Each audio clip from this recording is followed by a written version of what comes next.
আপনার মনে কি কখনো এই প্রশ্ন জেগেছে যে কিছু নারী গর্ভবতী হওয়ার পরও কেন তারা সন্তান হারায়? কেন কিছু মহিলা প্রসবের সময় তাদের সন্তান হারায়? আজ এই ভিডিওতে আপনাদের একটি রহস্যময় কাহিনী শোনাবো, যা শুনে আপনার গায়ে কাঁটা দেবে। জানুন সেই পাপ সম্পর্কে যার কারণে নারীদের গর্ভপাত হয়, এবং সেই সমস্ত কাজ সম্পর্কে যা একজন গর্ভবতী নারীকে কখনোই করা উচিত নয়, এবং কোন নারীর ভাগ্যে পুত্র লাভ হয় না এবং সে সারা জীবন নিঃসন্তান থাকে। ভগবান বিষ্ণু নিজেই এই রহস্য উদ্ঘাটন করেছেন। তাই শেষ পর্যন্ত এই ভিডিওর সাথে থাকুন। বন্ধুরা, এক সময়ের কথা, যখন মা লক্ষ্মী ভগবান বিষ্ণুর সাথে দেখা করতে গেলেন, মা লক্ষ্মীকে দেখে ভগবান বিষ্ণু বললেন, হে দেবী, কি ব্যাপার আজ তুমি হঠাৎ এখানে অসময়ে উপস্থিত? তখন মা লক্ষ্মী বললেন, হে প্রভু, আজ আমি যখন পৃথিবীতে ভ্রমণ করছিলাম তখন দেখলাম কিছু নারী গর্ভবতী হওয়া সত্ত্বেও সময়ের আগেই তাদের গর্ভপাত হয়ে যায়। হে প্রভু, এটা দেখে আমার মনে দুটি প্রশ্ন জেগেছে। আজ আমি সেই দুটি প্রশ্নের উত্তর জানতে এসেছি। ভগবান বিষ্ণু বললেন, হে দেবী, তোমার মনে যে প্রশ্ন আছে তা নির্দ্বিধায় বলো, আমি তোমার উভয় প্রশ্নেরই উত্তর দেব। মা লক্ষ্মী বললেন, হে প্রভু, আমার প্রথম প্রশ্ন হলো, কোন পাপের কারণে নারীদের গর্ভপাত হয় এবং সেই নারী তার সন্তান হারায়? আর আমার দ্বিতীয় প্রশ্ন হলো, কোন নারীর ভাগ্যে সন্তান হয় না এবং সে সারা জীবন নিঃসন্তান থাকে? ভগবান বিষ্ণু দেবী লক্ষ্মীর কথা শুনে বললেন, হে দেবী, আজ তুমি এই প্রশ্নের উত্তর জিজ্ঞাসা করে সমগ্র মানব জাতির কল্যাণ করেছ, কিন্তু এই প্রশ্নের উত্তর আমি তোমাকে একটি কাহিনীর মাধ্যমে দেব। আর এই কাহিনীটি সকল নারী ও পুরুষের অবশ্যই শোনা উচিত, কারণ এই কাহিনী শুনলে আপনিও জানতে পারবেন কোন পাপের কারণে নারীদের গর্ভপাত হয় এবং কোন নারীর ভাগ্যে পুত্র সন্তান হয় না, আর পুত্র লাভের জন্য তাকে কি করতে হবে। মা লক্ষ্মী বললেন, হে প্রভু, আপনি কাহিনী বলুন, আমি মনোযোগ দিয়ে শেষ পর্যন্ত শুনব। ভগবান বিষ্ণু কাহিনী বলতে শুরু করলেন। এক সময়ের কথা, একটি নগরে একজন অত্যন্ত ধনী ব্যবসায়ী থাকতেন। তিনি এতই ধনী ছিলেন যে তার ঘরে কোনো কিছুরই অভাব ছিল না। সেই ব্যবসায়ীর একজন কন্যা ছিল, যার নাম অপরূপা। অপরূপা বিবাহের যোগ্য হয়ে উঠেছিল। তারপর সে সঠিক মুহূর্ত দেখে তার কন্যা অপরূপার বিয়ে দিলেন সেই নগরের কাছেই অন্য এক গ্রামের এক বৈশ্য পুত্রের সাথে। বিবাহের পর ব্যবসায়ীর কন্যা অপরূপা তার স্বামীর ঘরে থাকতে শুরু করলো। সে তার স্বামীর ঘরে হাসি খুশিতেই থাকতো এবং স্বামীকে খুব ভালোবাসত। অপরূপার শাশুড়ির নাম ছিল কল্পনা। কল্পনা ছিল অত্যন্ত দুষ্টু স্বভাবের। অপরূপা তার বাবার বাড়ি থেকে যৌতুক হিসাবে অনেক সোনা রূপো এনেছিল। তাই কল্পনা তার বউ অপরূপার মিথ্যা সম্মান করত এবং সবসময় মিষ্টি মিষ্টি কথা বলতো, আর অপরূপাকে তার বাবার বাড়ি থেকে কিছু না কিছু আনতেই বলতো। অপরূপা তার শাশুড়ির কথা মেনে তার বাবাকে বলে সোনা, রূপো এবং খাদ্যশস্য ইত্যাদি জিনিস আনতো, আর তার বাবাও কোনো আপত্তি করতেন না, সব জিনিস দিয়ে দিতেন। এই কারণে অপরূপার শাশুড়ি তার থেকে খুব খুশি থাকতো। এরপর এইভাবে অপরূপার শাশুড়ির লোভ দিন দিন বাড়তে লাগলো এবং সে অপরূপার বাবার বাড়ির সব কিছু কেড়ে নিতে চাইল, কারণ সেই ব্যবসায়ীর কোনো পুত্র সন্তান ছিল না, তাই সবই অপরূপারই ছিল। কিন্তু সরল মনা অপরূপা এটা বুঝতে পারতো না যে তার শাশুড়ি তার বাবার সব কিছু কেড়ে নিতে চায়। আর অপরূপার স্বামী ধনঞ্জয়ও তার মায়ের কথাই মানত। তাই তাদের বাড়িতে অপরূপার শাশুড়ি যা বলতো তাই হতো। বাড়ির সব কাজ তার মায়ের কথাই হতো এবং অপরূপা ও তার স্বামী ধনঞ্জয় দুজনেই কল্পনার কথা মানত। তাই তাদের বাড়িতে কখনো কোনো অশান্তি হতো না, সবাই সুখে থাকতো। এভাবে কয়েক বছর কেটে গেল এবং অপরূপা গর্ভবতী হয়ে গেল। যখন তার শাশুড়ি এটা জানতে পারলো তখন সে খুব খুশি হলো। সে তৎক্ষণাৎ অপরূপার বাবা মাকে এই খবর দিল, সঙ্গে বড় বড় জিনিসের দাবি করলো। অপরূপার বাবা যখন এটা শুনলেন তখন তিনিও খুব খুশি হলেন এবং পরদিনই তিনি মিষ্টি ও সোনার কঙ্কন এবং সোনার মালা নিয়ে অপরূপার শ্বশুর বাড়ি চলে গেলেন। অপরূপা তার বাবাকে দেখে খুশি হলো। কিছুদিন শ্বশুর বাড়িতে থাকার পর তার বাবা বাড়ি ফিরে গেলেন। এরপর অনেক দিন পর্যন্ত অপরূপার গর্ব বাড়তে লাগলো। এভাবে আরও কয়েকদিন কেটে গেল এবং একদিন হঠাৎ করেই অপরূপার গর্ভপাত হয়ে গেল। এতে অপরূপার শাশুড়ি খুব রেগে গেল এবং অপরূপাকে তিরস্কার করতে করতে বলতে লাগলো, ওরে পাপী নারী, তুমি তোমার জীবনে এমন কোনো পাপ করেছো যার কারণে জন্ম নেওয়ার আগেই তোমার সন্তান এই পৃথিবীর মুখ দেখতে পেল না। জানি না কেন আমার ছেলে তোমার মতো পাপী নারীকে বিয়ে করেছিল। আমার ছেলের জীবন তো নষ্টই হয়ে গেল। তার শাশুড়ি এই কথা শুনে অপরূপা খুব দুঃখী হয়ে বলল, শাশুড়ি মা, এতে আমার কি দোষ? আমি তো আমার জীবনে কোনো পাপ করিনি, তবুও জানি না কেন আমার সাথে এমনই হয়েছে। তখন তার শাশুড়ি বলল, ওরে দুষ্টু নারী, তুমি নিশ্চয়ই তোমার জীবনে কোনো ভয়ানক পাপ করেছো, তাই তোমার গর্ভপাত হয়েছে। এরপর ভগবান বললেন, হে দেবী, এবার এই কাহিনী মন দিয়ে শুনুন, কারণ এখান থেকেই আপনি জানতে পারবেন কোন পাপের কারণে নারীর গর্ভপাত হয়। মা লক্ষ্মী বললেন, ঠিক আছে। তারপর থেকে অপরূপার শাশুড়ি তাকে সব সময় তিরস্কার করতে লাগলো এবং বাড়ির সব কাজও তাকে দিয়েই করাতে লাগলো, আর নিজে কোনো কাজই করতো না। অপরূপার শাশুড়ি তাকে এত কাজ করাতো যে অপরূপার ঠিকমতো খাবার খাওয়ার সময় হতো না, আর যখন সবার খাওয়া শেষ হতো তারপরেই সে খেত। সে এখন তার শাশুড়ির সামনে আসতেও ভয় পেতে লাগলো। এরপর এভাবে কয়েক মাস কেটে গেল এবং অপরূপা আবারও গর্ভবতী হলো, যাতে তার স্বামী খুব খুশি হলো।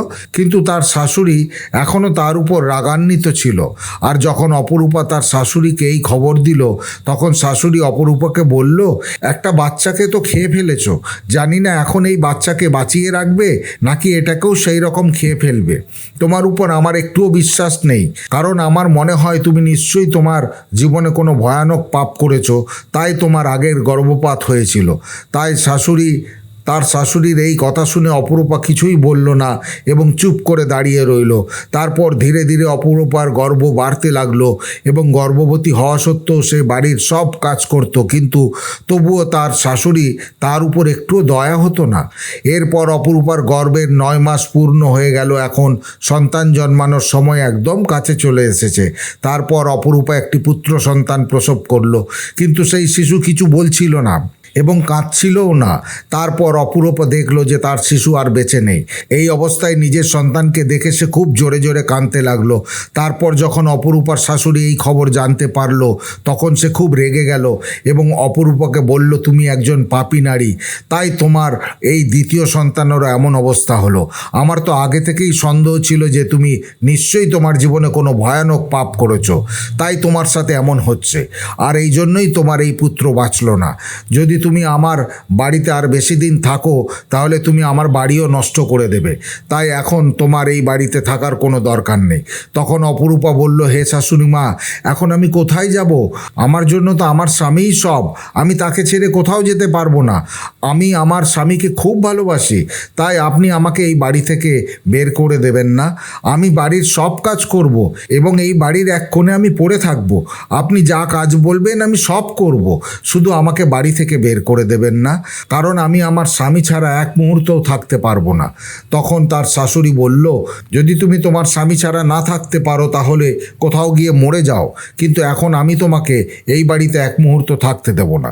এটা বলে অপরূপার শাশুড়ি তাকে ধাক্কা দিয়ে বাড়ি থেকে বের করে দিল। তারপর অপরূপা বাড়ির বাইরে বসে রইল, কিন্তু তার শাশুড়ি দরজা খুলল না। তারপর সে বাড়ির বাইরে বসেই নিজের মনে মনে ভাবতে লাগলো, এখন আমাকে এখান থেকে আমার বাবার বাড়িতেই যেতে হবে। এটা ভেবে সে তার বাবার বাড়ির দিকে রওনা দিল। পথে একটা জঙ্গল, তখন সে জঙ্গলের রাস্তা দিয়ে তার বাবার বাড়ি যাচ্ছিল। এমন সময় বৃষ্টি শুরু হয়ে গেল। তখন সে একটা গাছের নিচে বসে পড়ল।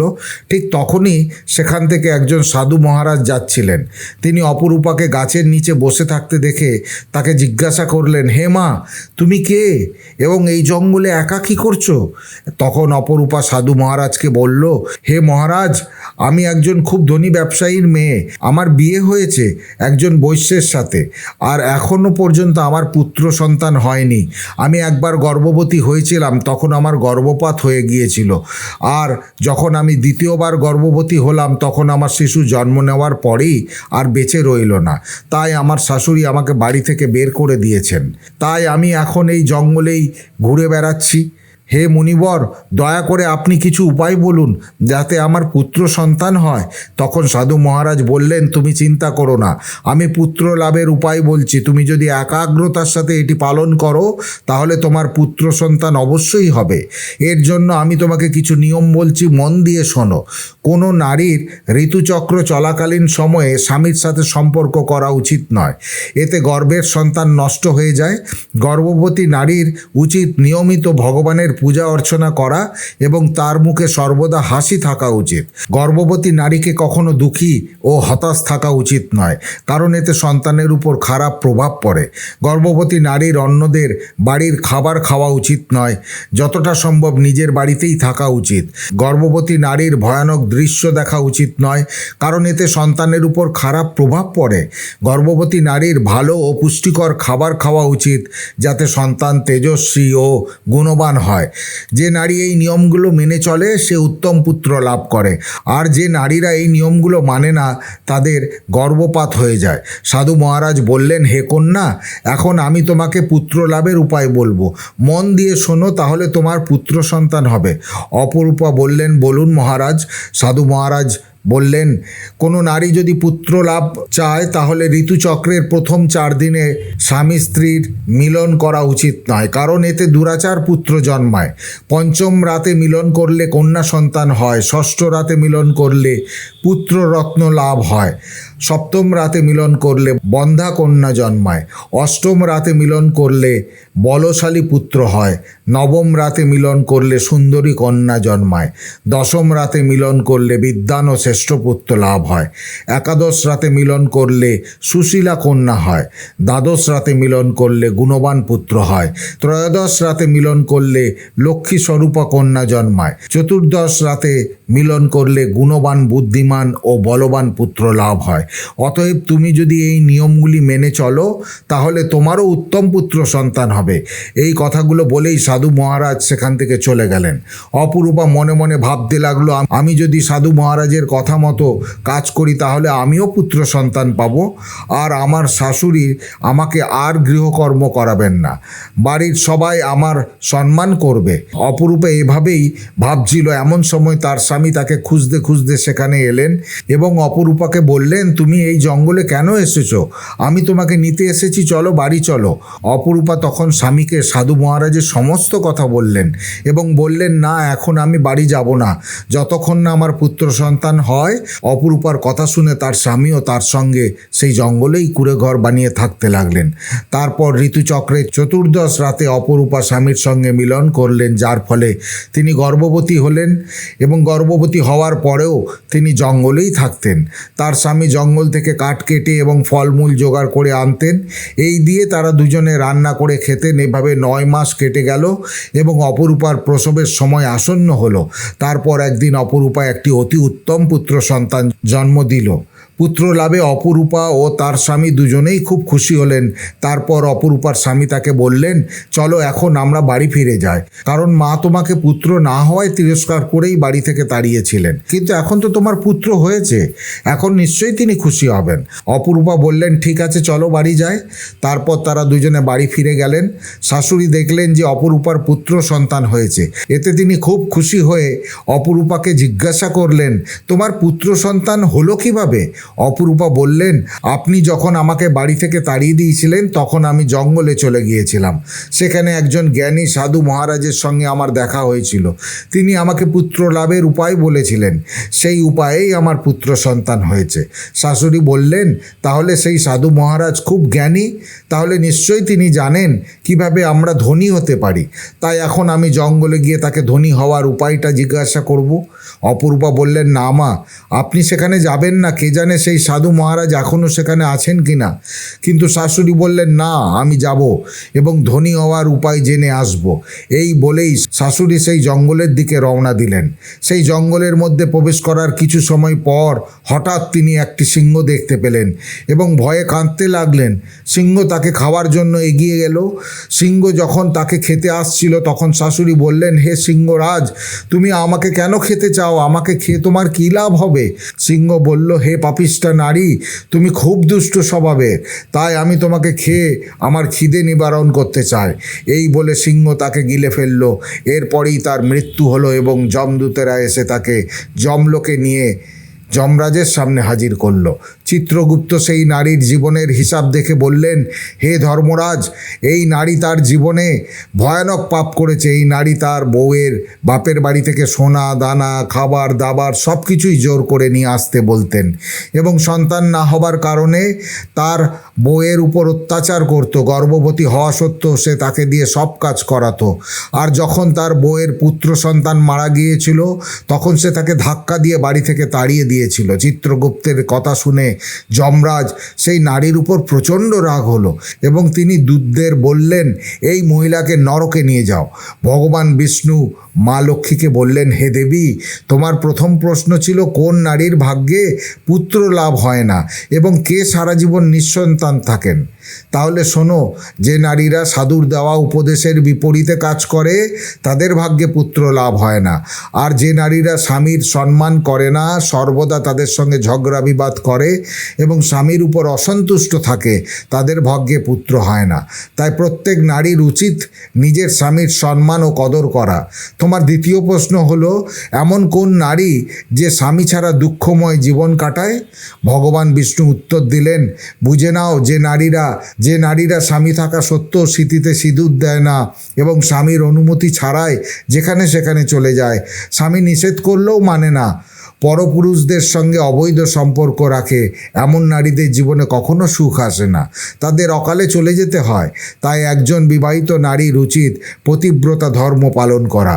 শেষে ভগবান বিষ্ণু মাতা লক্ষ্মীকে বললেন, যেসব নারীরা এই সব কিছু মেনে চলে তাদের জীবনে ও সংসারে উন্নতি ঘটে এবং তাদের গৃহে দেবী লক্ষ্মীর বাস থাকে। বন্ধুরা, পুরাণ নাও ইউটিউব চ্যানেলের এই ভিডিওটি আপনাকে সমৃদ্ধ করলে সম্পূর্ণ শ্রদ্ধার সাথে কমেন্টে জয় শ্রীকৃষ্ণ লিখতে ভুলবেন না। আজ ভিডিও এখানেই শেষ করলাম। সকলে ভালো থাকুন, সুস্থ থাকুন। দেখা হবে পরের ভিডিওতে। জয় শ্রীকৃষ্ণ। রাধে রাধে।